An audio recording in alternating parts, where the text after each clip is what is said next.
Evet değerli izleyiciler, yerel seçimlere dair halkın görüşlerini almaya devam ediyoruz. Bugün de Iğdır ilindeyiz. Gelin hep beraber Iğdır'ın sokaklarını gezelim, halkın görüşlerini alıp ekranlara getirelim. Kimi sütü temiz olsa kendi ırkının peşine gider. Ama ben bunu başka bir şey diyemiyorum. Benim sütüm temiz olsa ben kendi adamın peşine gider. Ben sütüm temiz olmadı mı kemiğe kaçarım. Beni o bunlara üzerine koysunlar. Dese Tayyip'e bir sana atmıyor.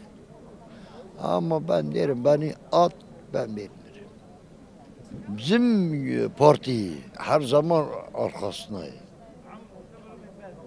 Her zaman. Vallahi benle çocuklarım hepsi aynı.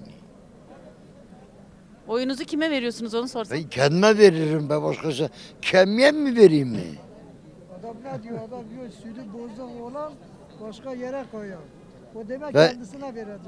Ben, vallahi ben hayatıma oy kullanıyorum ben kemiğe vermemişim şimdiye kadar.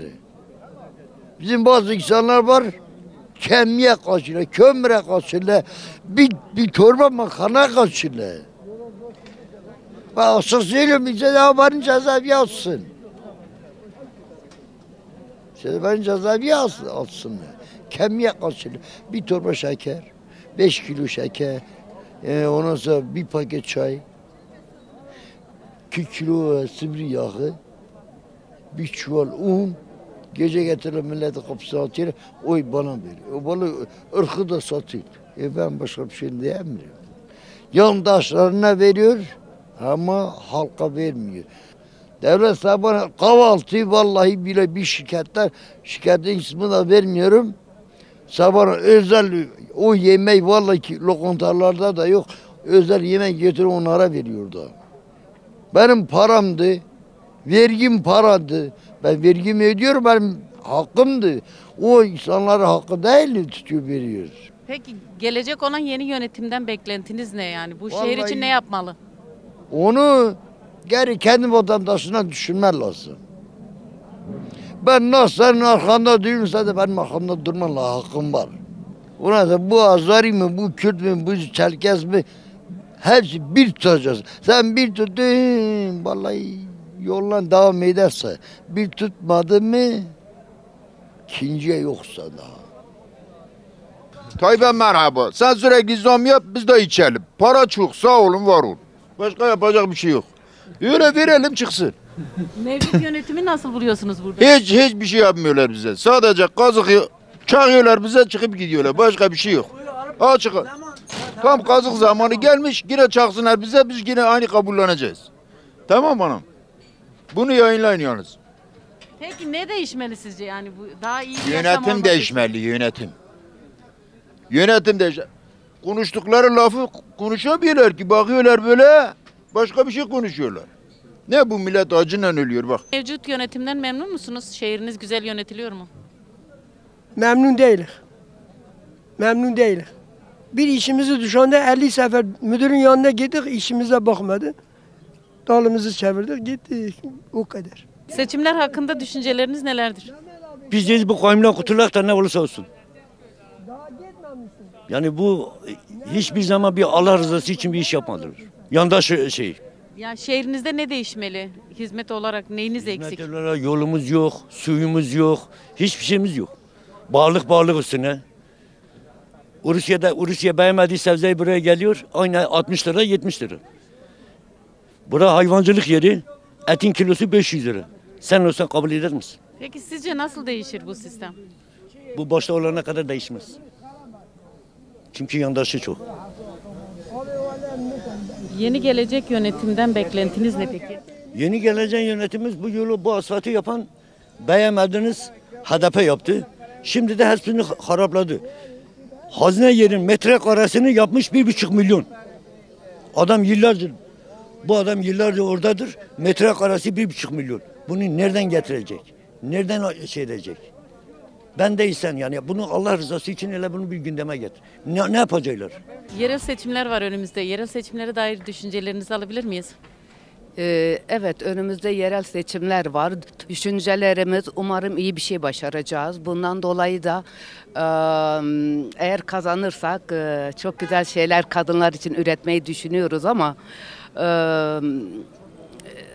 nasıl anlatsam, kayyumlar tabii ki buna izin verirse, kayyumlar irademize el koydukları için biz projelerimizi de çok üretemiyoruz. Bundan dolayı da eksiye düşüyoruz. Peki bu şehrin en çok neye ihtiyacı var size göre, gözlemlerinize göre?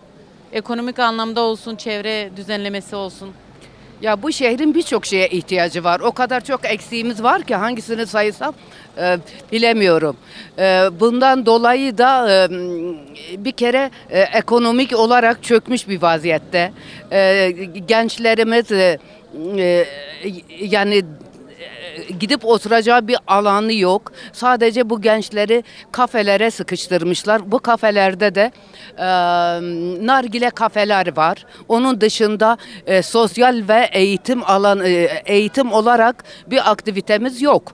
Olmadığı için de biz çok böyle iyi bir başarıdan söz edemeyiz. Başarı yok, kadınlar için bir istihdam yok, kadınlar hala erkek eline bakıyor ve bunu sistem eliyle de mecbur bırakılmışız. Bunu değiştirip dönüştürmek lazım. Eğer yereli kendisine bırakırsak kendimizi de şehrimizi de çok iyi yönetebiliriz. Ama maalesef her seferinde biz bunu alıp küçük bir azınlığa peşkeş çekiyoruz. Çoğunluk yine mağdur, yoksul, sefalet içinde hayatını idame ediyor. Yani gerçekten anlatacak çok şey var ama hiçbirini altını dolduramıyoruz. Evet, çok sözler veriyoruz ama maalesef sistem bunları hayata geçirmemize de izin vermiyor. Bundan dolayı da halkın bilinçlenmesi gerekiyor. Halkla birlikte bilinçlenirsek haklarımızı da savunacağız. O zaman rotamızı da çizeceğiz. Buna göre yapılacak tek şey kadın istihdamı sağlamak. Kadın kooperatifleridir, kadın işletmeleridir, kadın alanlarıdır. Kadın özgürleşmedikçe, ekonomik bağımsızlığını elde etmediği sürece biz ne demokrasiden söz edebiliriz, ne özgürlükten, ne de insanların mutluluğundan söz edemeyiz. Çünkü kadın mutlu olacak, her şey o zaman değişecek. Ben ancak bu kadar söyleyebilirim. Size teşekkür ediyorum. Yerel seçimlere dair düşüncelerinizi alabilir miyiz? Biz DEM Partiliyiz. Şu andaki mevcut yönetimden memnun musunuz? Memnun değiliz. Biz koyuma karşıyız. Biz koyumu kabul etmiyoruz ki. Bizim hakkımızı gasp ediyorlar. Seçtiğimiz insanlar var. Koyumun ne işi var? Başka bir şey var mı? Halkın sicisi şu an içeride. Sırada bir insan gelmiş şu anda memleketi yönetiyor. Bu Allah'ta araba mı yani? Böyle bir hak var mı? Bu ülkede eğer adalet, kanun var ise bu nedir?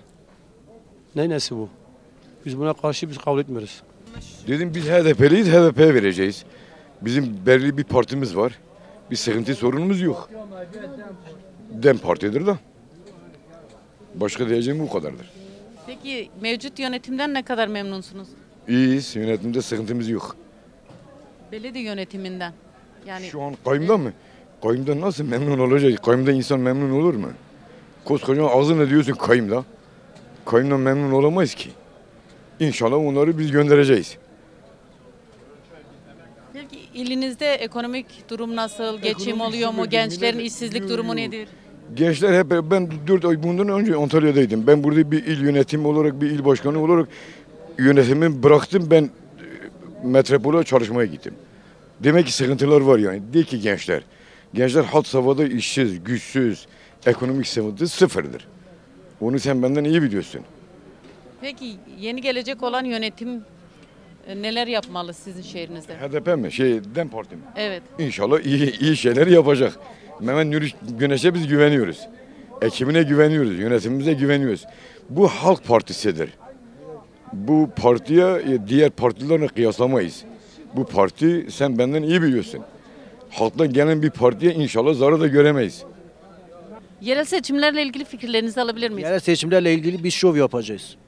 Şov yani resmen Iğdır tek parça olacak. Öyle şeyler bunlar dışarıdaki konuşmalara bakmayın.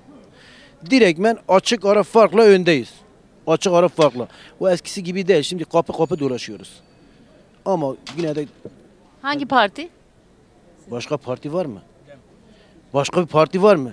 Yani Kürtlerin partisinde var. DEM'de başka bir parti var mı DEM'de? Var mı? Yok. Ekonomi bir kenara bırakalım. Ekonomi bir kenara bırakalım. Sıkıntısında bir kenara bir yolsuzluk var. Bir yani millette ezme şeyi vardır. Millet bunu görmüyorsa ben bir şey diyemiyorum. Yani açık ara Kürtlerin üzerinde uygulanan baskıyı kaldırmak lazım. Yani o baskıyı kaldırmadığımız müddetçe zaten biz bir yere varamayız. Yani o baskı bir kere kalkmalı. O baskının kalkması için de bütün Kürt halkının birlik, beraberlik içerisinde bu seçimi el birliğiyle kazanmaları lazım. Yerel seçimlere dair fikirlerinizi alabilir miyiz? Oyumuz DEM Parti'ye. Memnun değiliz. Kısacası ve net. Şu andaki yerel yönetimden mi bahsediyorsunuz? Evet.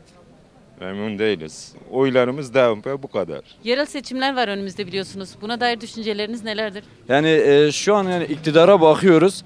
Ülkeyi yani çukura sürüklüyorlar. Biz de buna karşılık elimizden ne geliyorsa hepsini yapmaya hazırız. Yerel yönetimlerle ilgili düşünceleriniz ne? Şu andaki belediye yönetimi. Yani bizim önceliğimiz tabii ki bizim belediyemiz DEM Parti. Sonuna kadar da DEM Parti'nin arkasındayız. Yani elimizden ne geliyorsa halk olarak DEM Parti'nin arkasındayız. DEM Parti için düşünüyoruz yani. O diğerleri hiç düşünmüyoruz. Diğer partileri hiç düşünmüyoruz. Çünkü ortada bir hırkız var, bir devletin içinde bir çete var. İşte Türkiye Cumhuriyeti yok. Çete devleti var. İşte biz DEM Parti olarak biz bunları düşünüyoruz, bunları düzeltmek için çalışıyoruz. Neden DEM Parti peki? DEM Parti çünkü bütün halkların partisidir. DEM Parti kötü niyeti yok, çete yok, doğru dürüst çalışıyor. Bunu düşünüyoruz yani. DEM Parti bütün Türkler, Kürtler, herkes için iyidir yani. Kırgızlığa alışmamış, her zaman iyi niyete düşünmüş bir partidir yani. Kötü niyeti yoktur. Halkımızın arkasındayız, partimizin arkasındayız. O da kimsenin kuşkusu olmasın. Hangi parti? DEM Partisi. Ne belediyesi, koyun belediyesi belediye olur mu? Bunlar memnun değiliz. Bunlar halkın birkaç tane mafya çıkarttılar, halkın yerini sattılar, götürdüler, yediler, hepsini dağıttılar. Şimdi bu halk eğer bunda farkında olmazsa demek ki mezara gitmiş insanlar gibi. Kayyım'ı biliyoruz. Kayyım uzun süredir Iğdır'da yönetimde. Kayyım'ın buraya hangi manada geldiğini de biliyoruz. Onu iyi biliyoruz. Kayyım'ın buraya gelme sebebi özellikle işte bizim burada oy kullanırken, belediye kazanırken bizim belediye müdahale etmektir. Yani dönemin meclis başkanı burada demişti ki, bir televizyon programında demişti, Iğdır işte Ermenistan'a dayandı. Bu bir mesajdı yani. Hem bize Iğdır'daki o belediye, işte DEM Parti yönetimine bir mesajıydı. Bir de DEM Parti karşıtı olanlara bir mesajdı. Yani onları uyarıyordu. Biz burada Kayyım'dan memnun değiliz. Bizler hani biz cüzdan hareketi değiliz. Biz vicdan hareketiyiz. Vicdan hareketinde mücadele eden biz halkız. Kayyım'ın Iğdır'a getirdiği ciddi sıkıntılar var. Bunu herkes biliyor. Yani Kayyım bu seçimde biz Kayyım'ı göndereceğiz. Kayyım her ne kadar şu anda hilelere başvurulmuşlarsa dışarıdan seçmen getirmişler, dışarıdan seyyar işte askeridir, polisidir, öğretmenidir, bunları getirmişler. Bunları biz biliyoruz ama bunu Azeri halkı da görüyor. Azeri halkı da bunu anlamış durumda. Şu andaki mevcut belediye başkanı adayımız Azeri halkın da benimsediği bir adayıdır. Hani bununla birlikte Azeriler de DEM Parti'ye dönük bir çalışmaları vardır. Allah'ın izniyle bu belediye, bu Kayyım'ı Iğdır'dan göndereceğiz. Bizler Azeri, Kürtler, işte terekemeler burada birlik ve beraberlik içinde bir yaşam tarzımız var. Böyle kardeşte sürdüreceğiz bunu. Şu anda mevcut Kayyım, mevcut AKP milletvekilinin Iğdır'a herhangi bir, halkımıza herhangi bir yararı yok. Yani bunu biz biliyoruz yani. Halk da bunu biliyor. Aslında bize bir tuzaktır. Biz DEM Parti olarak biz bir vicdan hareketiyiz. Cüzdan hareketini Iğdır'dan göndereceğiz. Ama biz Azeriler, Kürtler olarak, terekemeler olarak kardeşiz ve kardeşle bu mücadeleyi süreceğiz.